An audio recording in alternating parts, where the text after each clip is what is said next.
Hello everyone, welcome to channel learn with ease. आज हम solve करेंगे चेंज इन पीएसआर चैप्टर से question number 22 and 23। Chapter 2 D K Goyal की book से class 12 accounts. Online classes, online tuitions के लिए आप मुझे स्क्रीन पर दिए गए नंबर पर व्हाट्सएप कर सकते हो अपना नाम और क्लास। और आप अगर सॉल्यूशन ढूंढ रहे हो टीएस ग्रेवाल और D K Goyal new addition book के, तो चैनल के होम टैब पर क्लिक करो, आपको सॉल्यूशंस अपलोडेड मिलेंगे। पोस्ट सेक्शन में एमसीक्यूज मिलेंगे क्विज के फॉर्मेट में, और एमसीक्यूज के सॉल्यूशन है शॉर्ट सेक्शन में। तो बहुत कुछ है चैनल पर, विजिट द चैनल। अच्छा लगे तो शेयर और सब्सक्राइब जरूर करना। क्वेश्चन नंबर 22 में दो पार्टनर है, दीपू और राजू, जिनकी बैलेंस शीट में इनके कैपिटल के जो बैलेंसेस है वो आपको दिए हैं। कैपिटल और करंट अकाउंट दोनों के बैलेंसेस है, इसका मतलब फर्म के फिक्स्ड कैपिटल मेथड को फॉलो कर रही है। प्रॉफिट एंड लॉस अकाउंट का डेबिट बैलेंस है, इसका मतलब ये है लॉस। और डेफर्ड रेवेन्यू एक्सपेंडिचर, वो एक्सपेंस जो कि आप लमसम में कर देते हो और जिसका बेनिफिट आपको कई सालों तक मिलता है, और एक्सपेंस को आप धीरे धीरे करके एक्सपेंसेस में ट्रांसफर करते हो। तो डेफर्ड रेवेन्यू एक्सपेंडिचर का एक बढ़िया सा एग्जांपल है एडवर्टाइजमेंट, राइट। इसके बाद यहां पर कहा है कि हमें लास्ट 3 इयर्स में जो प्रॉफिट हुए वो ये हैं जिसमें कुछ आपके एबनॉर्मल प्रॉफिट या लॉसेस इंक्लूडेड है। आपको गुडविल की कैलकुलेशन करनी है capitalisation of super profit method से। कैसे करोगे? सबसे पहले देखो, आपको क्या चाहिए? सुपर प्रॉफिट चाहिए। सुपर प्रॉफिट के लिए आपके पास एवरेज प्रॉफिट और नॉर्मल प्रॉफिट दोनों होने चाहिए। तो एवरेज प्रॉफिट के लिए हमारे पास लास्ट 3 इयर्स के प्रॉफिट है, और लास्ट 3 इयर्स के प्रॉफिट में कुछ एबनॉर्मल प्रॉफिट या लॉसेज है, उसको आपको हटाना है। तो जैसे कि 2024 में आपने जब मशीनरी को बेचा, उस पर आपको 5,000 का प्रॉफिट हुआ। ये अब नॉर्मल प्रॉफिट है जो कि आपको नॉर्मल बिजनेस में डेली रूटीन में नहीं होता, तो आप इसे माइनस करोगे। इसी तरह से 2025 में आपको एक लॉस हुआ, एक्सीडेंट से व्हीकल डिस्ट्रॉय हो गया, खत्म हो गया। तो ये जो लॉस है ये आपका नॉर्मल लॉस है, हर साल नहीं होता। तो इस लॉस को जो आपने प्रॉफिट एंड लॉस अकाउंट में डेबिट किया था, वापस से हम प्लस कर देंगे नॉर्मल प्रॉफिट तक पहुंचने के लिए। That is 96,000। इसके बाद 26 में आपने स्टॉक को ओवर वैल्यू कर दिया। स्टॉक को ओवर वैल्यू करने का मतलब है, ट्रेडिंग अकाउंट जब आपने बनाया, वहां पर क्लोजिंग स्टॉक जो आपने दिखाया है वो 12,000 रुपीज से एक्स्ट्रा दिखा दिया। अगर आप क्लोजिंग स्टॉक को 12,000 से एक्स्ट्रा दिखाओगे तो उससे प्रॉफिट आपका ज्यादा आएगा। और प्रॉफिट अगर आपका ज्यादा है, आपने बाय मिस्टेक इसको ज्यादा दिखाया है, तो आपको इससे माइनस करना होगा, और माइनस करके 1,08,000 आपका एक्चुअल प्रॉफिट आ गया। अब ये 3 सालों के प्रॉफिट है जिससे हम एवरेज प्रॉफिट निकालेंगे। तो एवरेज प्रॉफिट के लिए 2,94,000 डिवाइडेड बाई 3 करोगे तो 98,000। इसी तरह से अब हमें चाहिए नॉर्मल प्रॉफिट। तो नॉर्मल प्रॉफिट के लिए आपके पास होनी चाहिए कैपिटल एम्प्लॉयड।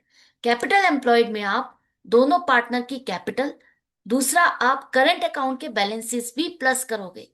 अगर डेबिट है तो इसको माइनस करना है। डेबिट का मतलब है कि फर्म को पार्टनर से ये पैसा लेना है, तो ये कैपिटल का नेगेटिव बैलेंस है, तो आप इसे माइनस करोगे। इसके बाद प्रॉफिट एंड लॉस अकाउंट का डेबिट बैलेंस है, इसका मतलब लॉस। लॉस है, ये भी माइनस होगा। लॉस हो या प्रॉफिट हो, वो अल्टीमेटली पार्टनर्स में ही डिस्ट्रीब्यूट होता है, उनके कैपिटल अकाउंट में ही आप प्लस या माइनस करते हो। तो ये एक तरह से ये लॉस आपको इनके कैपिटल अकाउंट में क्या करना था? डेबिट करना था। तो वो आपने नहीं किया, तो अब हम यहां से इसे अलग से माइनस करेंगे। डेफर्ड रेवेन्यू एक्सपेंडिचर, ये क्या है? एक तरह से फिक्टिशियस एसेट है, तो इसे भी आपको माइनस करना है। तो इन सब चीजों को प्लस माइनस करने के बाद आपके पास कैपिटल एम्प्लॉयड आ जाएगी 6,75,000। कैपिटल एम्प्लॉयड पर नॉर्मल रेट ऑफ रिटर्न क्या है? आपका 8%। मतलब मार्केट ट्रेंड के अकॉर्डिंग जो आप इन्वेस्टमेंट कर रहे हो उसका 8% आपको प्रॉफिट होगा, जो कि है 54,000। हमें कितना हो रहा है? 98,000। तो average profit minus normal profit 44,000 आपका आ गया सुपर प्रॉफिट। अब हमें इस सुपर प्रॉफिट को कैपिटलाइज करना है, मतलब इतने प्रॉफिट को अर्न करने के लिए कितनी कैपिटल की जरूरत है वो निकालना है आपको। ऐसा क्यों? क्योंकि जो सुपर प्रॉफिट है उसका मतलब है कि आप नॉर्मल नॉर्मल मार्केट ट्रेंड से ज्यादा प्रॉफिट अर्न कर रहे हो, और वो जो ज्यादा प्रॉफिट अर्न करने के लिए कितनी और इन्वेस्टमेंट की जरूरत थी जो कि आपने नहीं की, और बिना किए ही प्रॉफिट अर्न कर रहे हो, तो वही तो गुडविल होगी। तो 44,000 मान लेते हैं मार्केट ट्रेंड के अकॉर्डिंग 8% प्रॉफिट है। तो 44,000 को हम 8 से डिवाइड करेंगे, मल्टीप्लाइड बाय 100, तो आपके पास कैपिटल आ गई 5,50,000। मतलब इतनी और कैपिटल की इन्वेस्टमेंट की जरूरत है टोटल प्रॉफिट 98,000 अर्न करने के लिए। इसका मतलब है कि जो आप प्रॉफिट अर्न कर रहे हो 98,000, इसके लिए टोटल इन्वेस्टमेंट कितनी जरूरी है? 6,75,000 प्लस 5,50,000, 12,25,000। और हम तो 6,75,000 की इन्वेस्टमेंट पर ही इतना प्रॉफिट अर्न कर रहे हैं। तो ये जो डिफरेंस है, जो बिना इन्वेस्टमेंट के आपको प्रॉफिट अर्न हो रहा है, वही गुडविल है। तो गुडविल हो गई आपकी 5,50,000। क्लियर है? अब तो आपको समझ में आ गया। इसके बाद क्वेश्चन नंबर 23, यहां पर भी आपको सुपर प्रॉफिट मेथड से कैलकुलेट करना है गुडविल को। एवरेज प्रॉफिट आपको दिया है 1,80,000। तो आ जाते हैं हम, सबसे पहले एवरेज प्रॉफिट 1,80,000। इसके बाद नॉर्मल प्रॉफिट के लिए आपको क्या चाहिए? कैपिटल एम्प्लॉयड, जिसमें आप दोनों पार्टनर्स की कैपिटल को प्लस करोगे। पी एंड एल अकाउंट का क्रेडिट बैलेंस है, लाइबिलिटी साइड पर है, इसका मतलब ये क्रेडिट बैलेंस है और ये है प्रॉफिट, तो प्लस करोगे। माइनस करोगे फिक्टिशियस एसेट। गुडविल आपकी फिक्टिशियस एसेट नहीं है, लेकिन आपकी ये जो गुडविल है ना, इसको अगर हम सेल्फ जनरेटेड गुडविल अगर आप कैलकुलेट कर रहे हो, तो पहले वाली जो परचेज्ड गुडविल है उसको हम माइनस करते हैं, राइट? कि इसका कोई अब यूज नहीं है, इसको हमें हटाना है, तो इसको आपको माइनस करना होगा। Minus advertisement suspense account fictitious asset है। और इन्वेस्टमेंट, जो आपके बिजनेस से रिलेटेड इन्वेस्टमेंट नहीं है, ये जो भी आपने पैसा लगाया है, इन्वेस्ट किया है, इसमें से अगर कुछ अमाउंट आपने बिजनेस में नहीं इन्वेस्टमेंट की, बाहर कहीं इन्वेस्टमेंट की है, तो उसको आपको माइनस करना होगा। क्लियर हो गया? तो अब देखो, कैपिटल एम्प्लॉयड हो जाएगी आपकी 8,15,000 plus 6,55,000 plus 1,40,000 minus 2,30,000 minus 35,000 minus 1,65,000।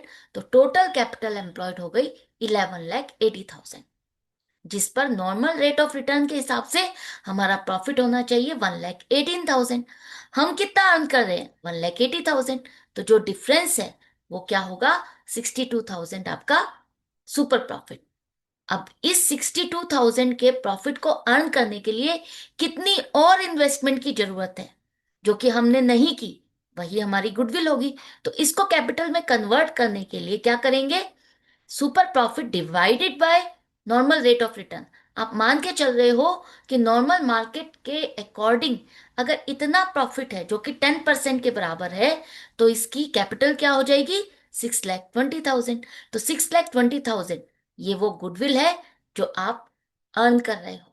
ये आपकी ऑर्गेनाइजेशन की गुडविल है, जिसके बेस पर आप ज्यादा प्रॉफिट अर्न कर रहे हो, बिना इन्वेस्टमेंट किए ही प्रॉफिट अर्न कर रहे हो।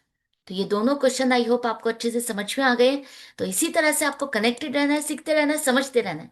अगर वीडियो हेल्पफुल लगे तो लाइक का बटन प्रेस करना मत भूलना, और फ्रेंड्स में शेयर करना बिल्कुल मत भूलना, क्योंकि उनकी भी हेल्प करना जरूरी है। तो मिलते हैं आगे की वीडियो में आगे के क्वेश्चंस के साथ। Good bye and take care.